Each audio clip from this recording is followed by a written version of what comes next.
Hello, everybody. Fancy meeting you here. Come here often? X, are you okay? This is X, and he's a great guy, high IQ. He's a high IQ individual. And he's got this, check out this cool chain he's got. So thank you very much. We had a busy day today. The king just left, and we've had a great discussion, terrific discussion concerning Gaza and everything else. We had discussions also about Saturday at 12 o'clock. It's going to be a big moment. We'll see what happens. I don't expect much happening with these people, but we'll see what happens. And we're going to be signing a very important deal today. It's Doge, and I'm going to ask Elon to tell you a little bit about it and some of the things that we found, which are shocking. Billions and billions of dollars in waste, fraud, and abuse. And I think it's very important. And that's one of the reasons I got elected. I said, we're going to do that. Nobody had any idea it was that bad, that sick, and that corrupt. And it seems hard to believe that judges want to try and stop us from looking for corruption, especially when we found hundreds of millions of dollars worth, much more than that, in just a short period of time. And we want to weed out the corruption. And it seems hard to believe that a judge could say, we don't want you to do that. Well, so maybe we have to look at the judges, because that's a very serious, I think it's a very serious violation. I'll ask Elon Musk to say a few words, and we'll take some questions. Elon, go ahead. Sure. So at a high level, if you say, what is the goal of Doge, and I think a significant part of the presidency is to restore democracy. This may seem like, well, are we in a democracy? Well, if you don't have a feedback loop, okay, X, we would have to, if you sorry. So, tell you, gravitas can be difficult sometimes. If there's not a good feedback loop from the people to the government, and if you have rule of the bureaucrat, or if the bureaucracy is in charge, and then what meaning does democracy actually have?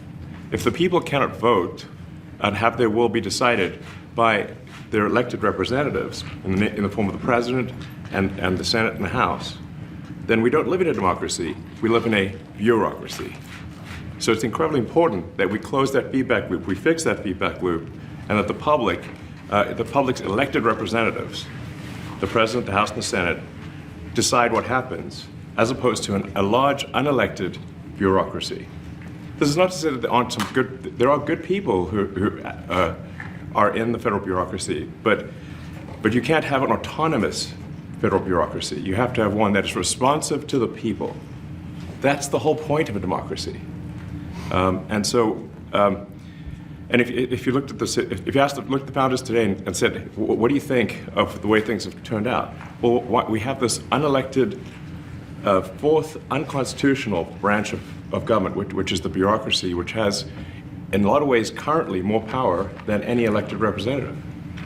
And this is not something that people want, and it does not match the will of the people. So it's just something we've got to fix. And then we've also got to address the deficit. So we've got a $2 trillion deficit, and if we don't do something about this deficit, the country's going bankrupt. I mean, it's really astounding that the interest payments alone on the national debt exceed the Defense Department budget, which is shocking, because we spend a lot of money on defense. And if that just keeps going, we're essentially going to bankrupt the country. So what I really want to say is, like, it's not optional for us to reduce the federal expenses. It's essential. It's essential for America to remain solvent as a country, and it's essential for America to have the resources necessary to provide things to its citizens and not simply be servicing vast amounts of debt.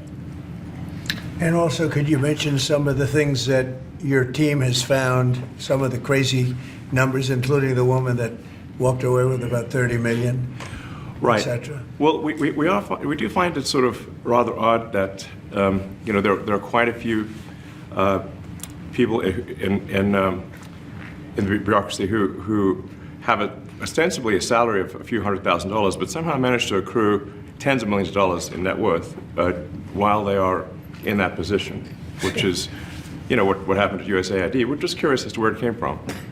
Maybe they're very good at investing, in which case we should take their investment advice, perhaps. But just there seems to be mysteriously they get wealthy. We don't know why. Where does it come from? And I think the reality is that they're getting wealthy at the taxpayer expense. That's the honest truth of it. So, we're looking at, say, if you look at, say Treasury, for example, basic controls that should be in place, that are in place in any company, such as making sure that any given payment has a payment categorization code, that there is a comment field that describes the payment, and that if a payment is on the do not pay list, that you don't actually pay it. None of those things are true currently. So the reason that departments can't pass audits is because the payments don't have a categorization code. It's like just a massive number of blank checks just flying out the building. So you can't reconcile blank checks. You've got comment fields that are also blank, so you don't know why the payment was made. And then we've got this truly absurd, a do not pay list, which can take up to a year for an organization to get on a do not pay list. And this, we're talking about terrorist organizations, we're talking about known fraudsters, known aspects of waste, known things that do not match any congressional appropriation, can take up to a year to get on the list, and even once on the list is not used. It's mind-blowing. So what we're talking about here, we're really just talking about adding common sense controls that should be present, that haven't been present. So you say, like, well, how could such a thing arise? That seems crazy. When you understand that really everything is geared towards complaint minimization, so then you understand the motivations. So if people receive money, they don't complain, obviously. But if people don't receive money, they do complain. And the fraudsters complain the loudest and the fastest. So then when you understand that, then it makes sense. Oh, that's why everything they approve all the payments at Treasury. Because if you approve all the payments, you don't get complaints. But now we're saying that, no, actually, we are going to complain. If money is spent badly, if your taxpayer dollars are not spent in a sensible and frugal manner, then that's not okay. Your tax dollars need to be spent wisely on things that matter to the people. I mean, these things, it's just common sense. It's not draconian or radical, I think. It's really just saying, let's look at each of these expenditures and say, is this actually in the best interest of the people? And if it is, it's approved. If it's not, we should think about it. So, there's crazy things like just cursory examination of Social Security, and we've got people in there that are 150 years old. Now, do you know anyone who's 150? I don't. Okay. They should be on the Guinness Book of World Records. They're missing out. So, that's a case where, I think they're probably dead. It's my guess. Or they should be very famous, one of the two.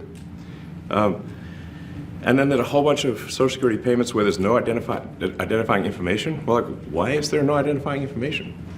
Obviously, we want to make sure that people who deserve to receive Social Security do receive it, and that they receive it quickly and accurately.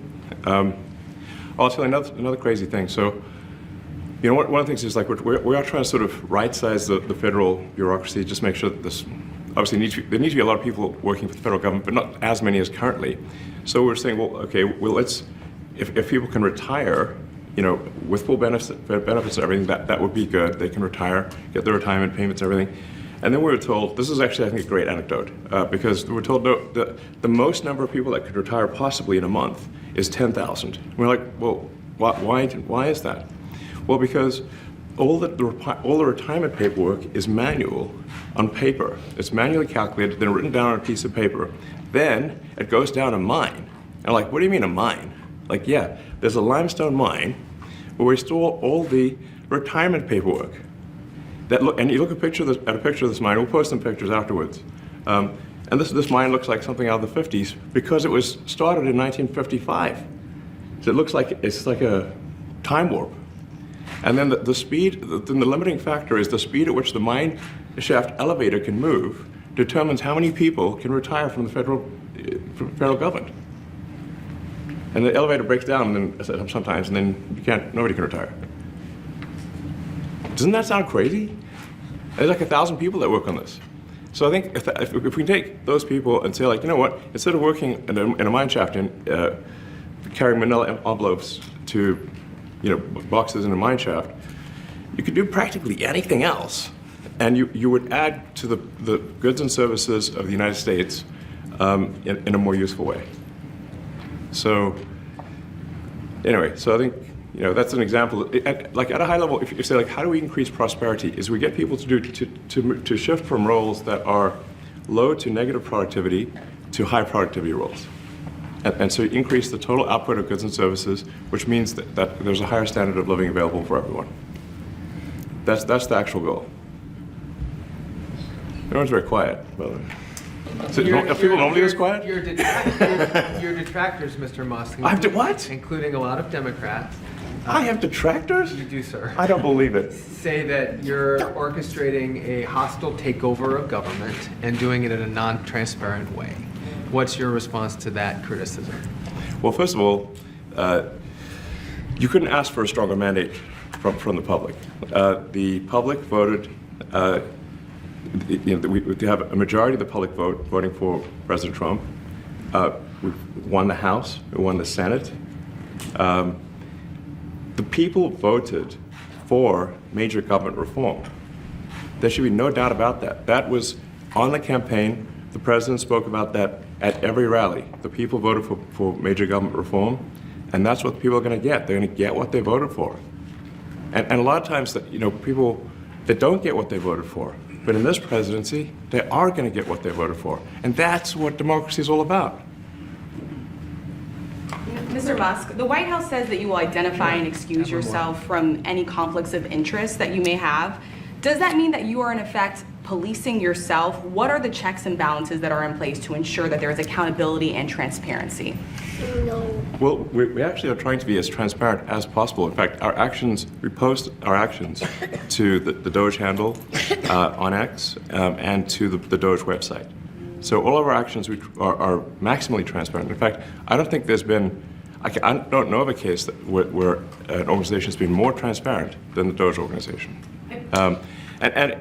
So, and the kind of things we're doing are, I think, very, very simple and basic. They're not, what I mentioned, for example, about Treasury, just making sure that payments that go out, taxpayer money that goes out, is categorized correctly, that the payment is explained, that organizations on the do not pay list, which takes a lot to get there, that actually are not paid, which currently they are paid.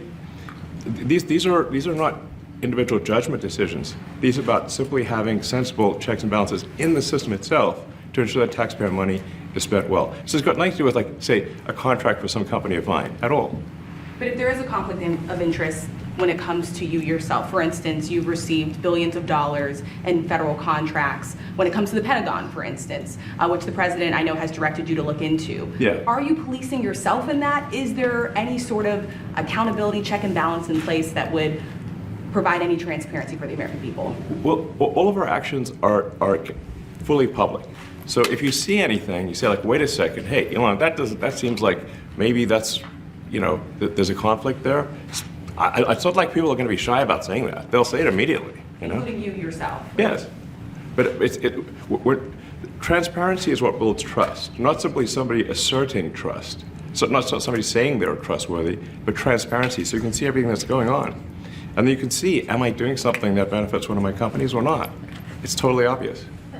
And if we thought that, we would not let him do that segment or look in that area if we thought there was a lack of transparency or a conflict of interest. And we watch that also. He's a big businessman. He's a successful guy. That's why we want him doing this. We don't want an unsuccessful guy doing this. Now, one thing also that Elon hasn't really mentioned are the groups of people that are getting some of these payments. They're ridiculous. And we're talking about billions of dollars that we've already found. We found fraud and abuse. I would say those two words as opposed to the third word that I usually use, but in this case, fraud and abuse. It's abusive because most of these things are virtually made up, or certainly money shouldn't be sent to them. And you know what I'm talking about. It's crazy. So, but we're talking about tens of billions of dollars that we've already found. And now a judge who's an activist judge wants to try and stop us from doing this. Why? Why would they want to do that? I campaigned on this. I campaigned on the fact that I said government is corrupt.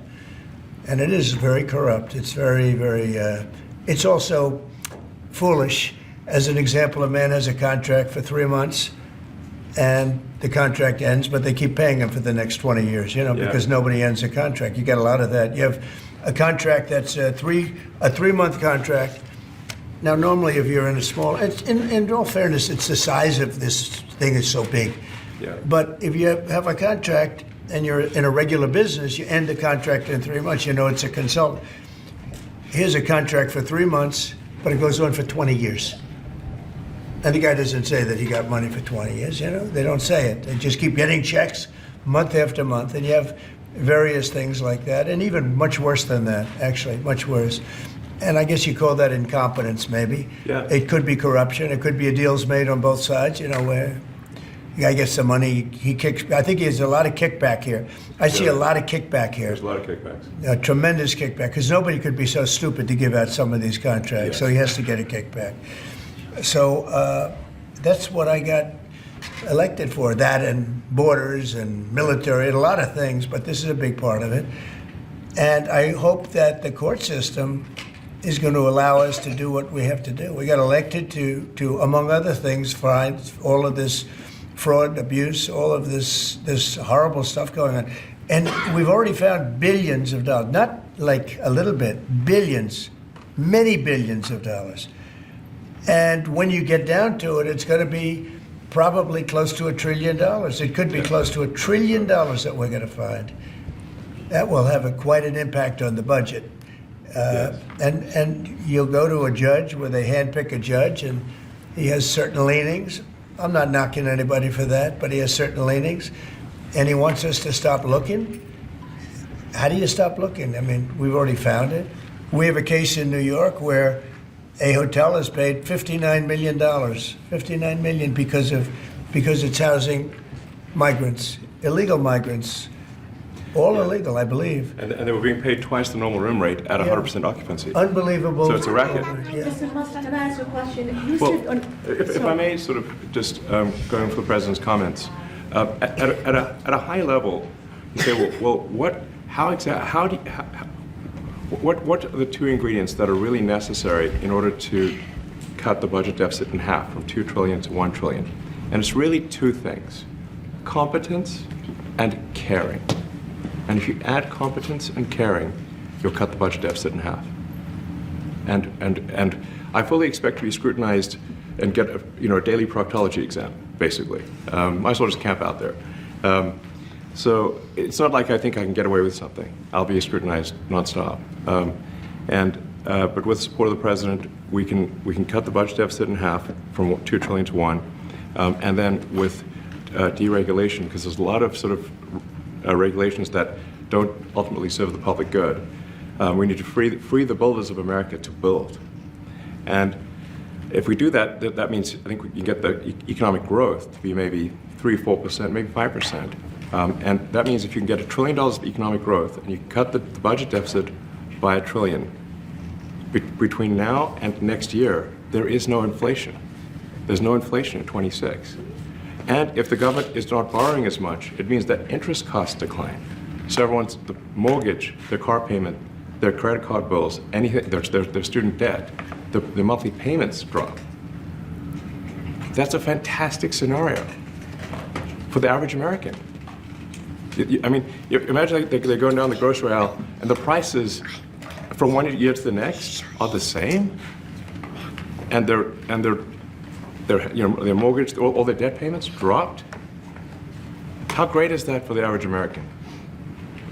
We had That's no what we're idea. We had no idea we were going to find this much, and it's open. It's not like complicated. It's not that simple complicated. stuff. It's like a lot of work. Yeah. We can't believe it. A lot of work. A lot of smart people involved. Very, very smart people. But you're talking about anywhere, maybe $500 billion. It's crazy the kind of numbers you're is really talking crazy. about.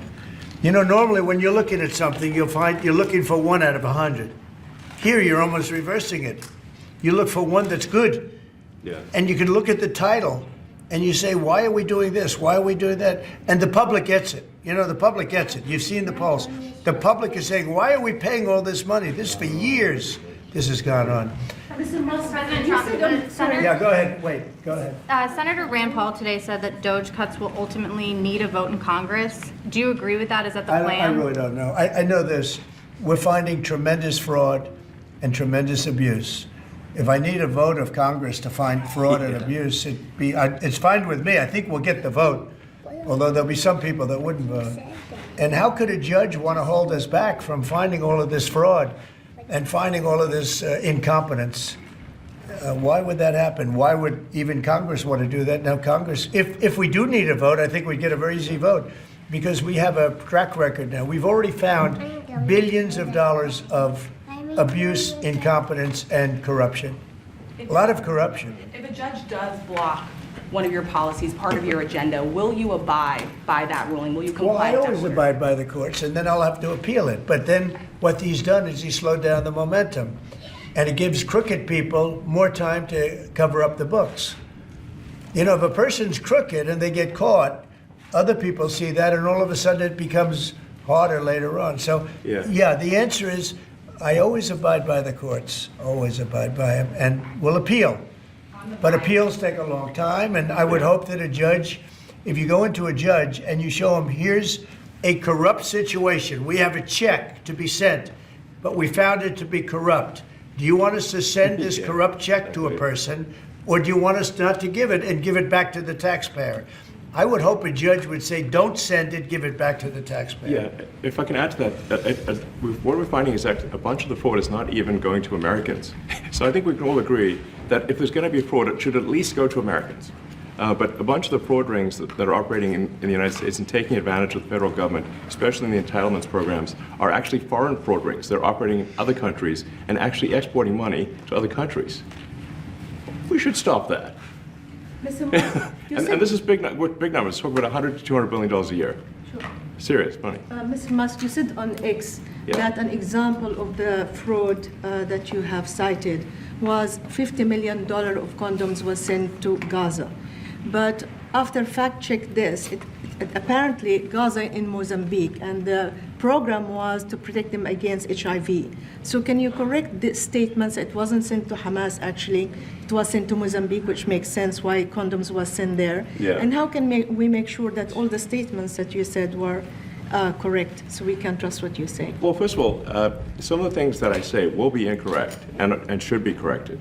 So nobody's going to bat 1,000. I mean, we will make mistakes, but we'll act quickly to correct any mistakes. I'm not sure we should be sending $50 million worth of condoms to anywhere, frankly. I'm not sure that's something Americans would be really excited about. And that is really an enormous number of condoms, if you think about it. But if it went to Mozambique instead of Gaza, I'm like, okay, that's not as bad, but still, why are we doing that? Mr. Musk, can you talk a little bit about how closely you're working with agency heads as you're directing these cuts? Do they have how much input do agency heads have when you're making these decisions? Yeah, we work closely with the agency heads, there are sort of checks in place. So it's not just us just going in and doing things willy-nilly. It's in partnership with the agency heads, and I check frequently with the president to make sure that this is what the president wants to have happen. So we talk almost every day, and I double check things to make sure, is this something, Mr. President, you want us to do this? Then we'll do it. USAID has been one of your main targets. Are you concerned at all that some of the cuts or that shutting that agency altogether may lead to diseases or other bigger problems starting in other countries that then come to the United States? Yeah, so that's an interesting example. So that's something where we work closely with the State Department and Secretary Rubio. And we have, for example, turned on funding for Ebola prevention and for HIV prevention. You left that, you said? Yes, correct. And we are moving fast, so we will make mistakes, but we'll also fix the mistakes very quickly. Do So you see it as a worthy cause, USAID? I think that there are some worthy things, but overall, if you say what was the bang for the buck, I would say it was not very good. And there was far too much of what USAID was doing was influencing elections in ways that I think were dubious and do not stand the light of day. I can just ask a follow-up to the Pentagon contracts. If you have received billions of dollars in contracts from the Pentagon, and the president's directing you to look into the Department of Defense, is Yes, that which we a definitely need conflict to of do and interest? are going to do at the president's request. Does that present a conflict of interest for you? No, because you'd have to look at the individual contract and say, first of all, I'm not the one, filing the contract. It's people at SpaceX or someone who will be putting for the contract. And I'd like to say, if you see any contract where where it was awarded to SpaceX and it wasn't by far the best value for money for the taxpayer, let me know, because every one of them was. The president said the other day that you might look at treasuries. Could you explain that a little bit? What kind of fraud, and that question goes to both of you, what kind of fraud are you expecting to see or do you see right now in U.S. treasuries? Yeah, I think you mean the Treasury Department as opposed to Treasury bills, or. You also referenced treasuries on Air Force One the other night. Go ahead. Well, as I mentioned earlier, really the first order of business is to make sure we're actually collecting. Sorry for this. I thought my son might enjoy this, but he's sticking his fingers in my ears and stuff. So it's a bit hard to hear sometimes. Hey, stop that. No, the stuff we're doing with the Treasury Department is so basic that you can't believe it doesn't exist already.